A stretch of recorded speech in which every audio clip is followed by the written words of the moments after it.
వందే మాత్రం. నేను మీ journalist Navatha. Welcome to R political.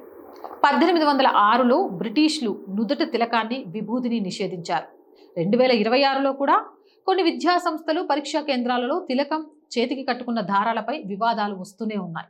ఇది కేవలం క్రమశిక్షణ అంశమా, లేక మత స్వేచ్ఛ, సాంస్కృతిక గుర్తింపు గురించి పెద్ద చర్చకు దారా? ఈ చారిత్రక పోలిక ఎందుకు చెప్తున్నాను అంటే, మీరు వెల్లూరు గురించి తెలుసుకోవాలి. వెల్లూరు తిరుగుబాటు గురించి.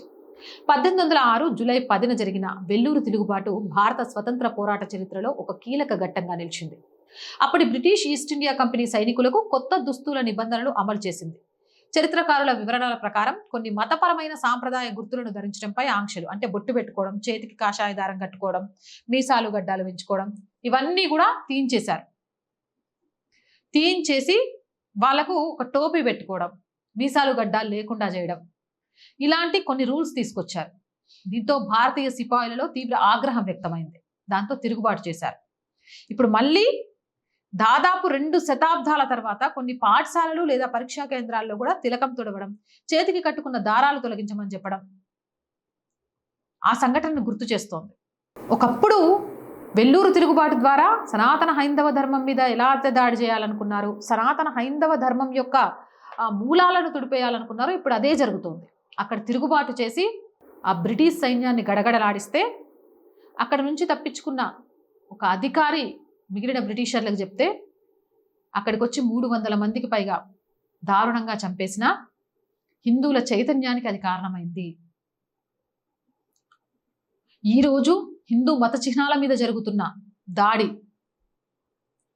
హిందూ స్వేచ్ఛ మీద దెబ్బతీస్తున్న విధానం, అది విద్యా సంస్థలకు, పరీక్షా నిర్వాహకులకు ఏమాత్రం కూడా లేదు.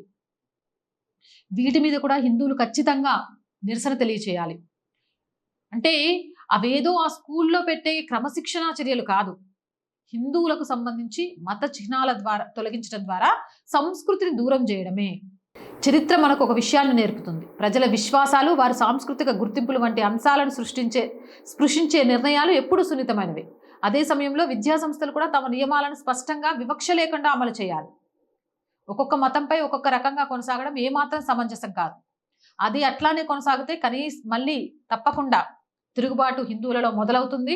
ఆ తిరుగుబాటు సనాతన హైందవ రాష్ట్రంగా ఈ దేశాన్ని మార్చడానికి కారణమవుతుంది. జై హింద్, జై భారత్. అండ్ నేను రోజు చెప్తుందేనండి, R group of channels, R voice, R political, R Sanskriti ఛానల్స్ని వెంటనే సబ్స్క్రైబ్ చేయండి. కంటెంట్ బాగుంది అనిపిస్తే లైక్ చేయండి, షేర్ చేయండి. అండ్ ఆర్థికంగా ఆర్ వాయిస్కి మీ చేయూత చాలా చాలా అవసరం. మీ చేయూత వల్ల మాత్రమే ఈరోజు ఈ ఛానల్ నడుస్తుంది. అలాగే ఆర్థికంగా సపోర్ట్ చేస్తారు అని కోరుకుంటున్నాం. ఆర్థికంగా సపోర్ట్ చేయాలి అంటే సబ్స్క్రిప్షన్ పక్కనే జాయిన్ అనే బటన్ ఉంది. 1 to 5 లెవెల్స్ ఉన్నాయి. ఏదో ఒక లెవెల్లో సపోర్ట్ చేయండి. లేదా స్క్రీన్ మీద గూగుల్ పే, ఫోన్ పేతో పాటు అకౌంట్ డీటెయిల్స్ ఉన్నాయి. మీకు తోచిన సహాయాన్ని అందించండి.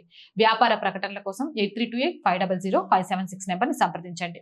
జై హింద్, జై భారత్.